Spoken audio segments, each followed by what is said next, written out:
তো বাতিজা কইতেছে ঘুরতে খাইতে চালানোর মজাটাই নাকি আলাদা। তো যেতেছি মূলত নয়মুরা, তো বাতিজা দুমসে গাড়ি টানতেছে, সামনে একটা মোটরসাইকেল, ওই মোটরসাইকেলের হ্যাঁ কেমনি পিছিয়ে ফেলাইবো এই চিন্তায় আছে। আর আমি আছি আশেপাশে প্রকৃতি ভিডিওকরণের চিন্তা।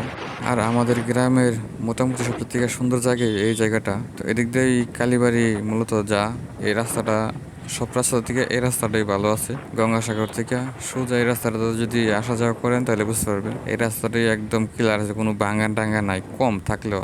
এই যে আমাদের সবচেয়ে থেকে পছন্দের জায়গা, এই যে সেই কাঙ্ক্ষিত ব্রিজটা, এই ব্রিজের সকলেই এসে ছবি ভিডিও সবাই করে।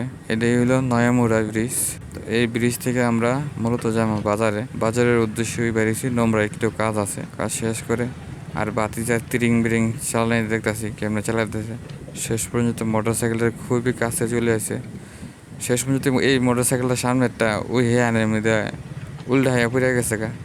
কারণ সামনে যে জায়গাটা আছে নুরু ভাইয়ের বাড়ির সামনে, এই জায়গাটা খুবই খারাপ অবস্থা। এই জায়গা দিয়ে চলাফেরা করাই যায় না।